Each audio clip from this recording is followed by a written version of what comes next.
ঘড়ির ব্যবসা করতেন। সেই সূত্র ধরেই স্কটল্যান্ড থেকে ভারতে আসা ডেভিড হেয়ারের। ঘড়ির ব্যবসা করে তিনি প্রচুর সম্পত্তি মালিক হয়ে গেছিলেন,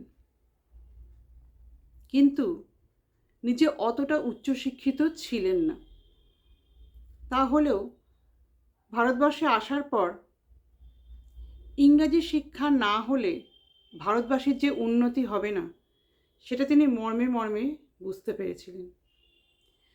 তার ঘড়ির দোকানে যারাই আসতো তাদেরকে তিনি এই কথাটাই বারবার বোঝানোর চেষ্টা করতেন।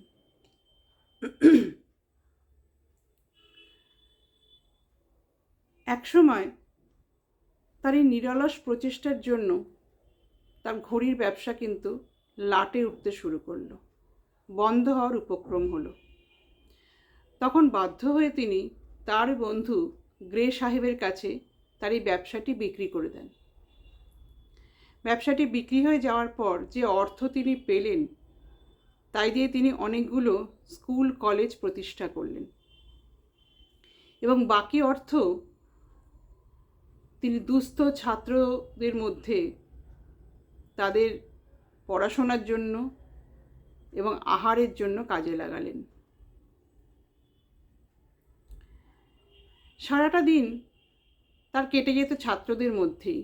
সকালবেলা আহার করে তিনি পালকিতে চেপে বর্তমানে যেটা হেয়ার স্ট্রিট, সেখান দিয়েই যেতেন এবং তার স্কুলগুলো সব পরিদর্শন করতেন, বাচ্চাদের সাথে খেলতেন, তাদের পড়াশোনা দেখতেন, তাদের আহার আদি সব ঠিকঠাক হচ্ছে কিনা সব তিনি নজর রাখতেন, এবং সবাইকে সবসময় বলতেন, ইংরেজি শিক্ষাটা শেখো, এটা না হলে পিছিয়ে পড়তে হবে, এটাই তোমাদের জগতের কাছে একটা সুন্দরভাবে উপস্থাপন করবে। মাতৃভাষাকে তো অবশ্যই ভালোবাসবে, কিন্তু ইংরাজি শিক্ষাটা কিন্তু খুব জরুরি। তিনি ছোট ছোট বাচ্চাদের মধ্যে থাকতে থাকতে, বাচ্চাদের সঙ্গে খেলতে খেলতে নিজেকেও বাচ্চাই মনে করতেন। কখনো কখনো ছোট ছোট বাচ্চাদের জন্য বল কিনে নিয়ে আসতেন এবং ক্লাসের শেষে সেই বলকে তিনি হাতে করে উঁচু করে তুলে ধরতেন। বাচ্চারা সেই বল পাওয়ার জন্য কেউ তার গায়ে উঠে পড়তো, কেউ তার কাঁধ ধরে ঝুলে পড়তো, কেউ তার মাথায় চড়ে বসতো। এই খেলাগুলি হেয়ার সাহেব কিন্তু ভীষণভাবে উপভোগ করতেন। এরকম করতে করতে এত প্রচুর অর্থ ব্যয় হতে হতে একটা সময় আসে শেষ বয়সে, যে সময় হেয়ার সাহেব কিন্তু প্রচণ্ডভাবে অর্থকষ্টে ভুগতে আরম্ভ করেন। এমনকি থাকার জন্য তাকে অন্য একজনের বাড়িতে আশ্রয় নিতে হয়। এই অবস্থায় ওলা ওঠা রোগে তিনি আক্রান্ত হন। ওলা ওঠা রোগে আক্রান্ত হলে সেই সময় মানুষ খুব একটা বাঁচত না।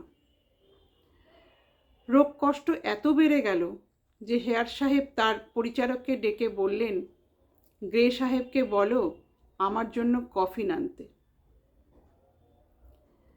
তারপর ডক্টর প্রসন্ন কুমার মিত্র আসেন হেয়ার সাহেবকে দেখতে, এবং তিনি আপ্রাণ চেষ্টা করেন হেয়ার সাহেবকে সুস্থ করার জন্য, কারণ এই মহামতি মানুষটিকে সারা দেশবাসী ভীষণ ভালোবাসত।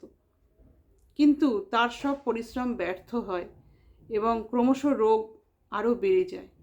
সেই সময় ওলা ওঠা রোগে আক্রান্ত হলে শরীরে ব্লিস্টার লাগানো হতো। হেয়ার সাহেবের শরীরেও ব্লিস্টার লাগানো হলো, কিন্তু রোগ কষ্ট এতটাই বেড়ে গেল যে হেয়ার সাহেব ডক্টর প্রসন্ন মিত্রকে বললেন, আমাকে আর ব্লিস্টার লাগিও না, আমাকে এবার একটু শান্তিতে মরতে দাও। এরপরে আসে সেই ভীষণ কষ্টের দিনটি। হেয়ার সাহেব আমাদের ছেড়ে চলে যান।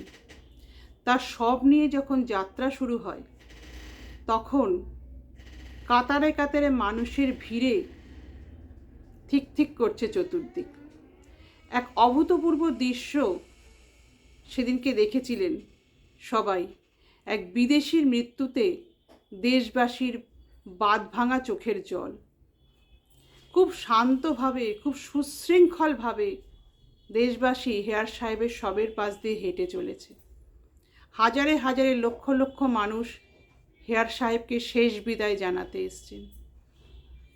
সেদিন আকাশে প্রচণ্ড বৃষ্টি নামল। সবাই এটাই মনে করলেন মহামতি হেয়ারের মৃত্যুতে ঈশ্বর অশ্রু বর্ষণ করছেন। খ্রিস্টান সমাধিক্ষেত্রে হেয়ার সাহেবের সমাধির জন্য জায়গা পাওয়া গেল না। তখন তারই প্রতিষ্ঠিত হিন্দু কলেজের সংলগ্ন এলাকাতে তাকে সমাধিস্থ করা হয়।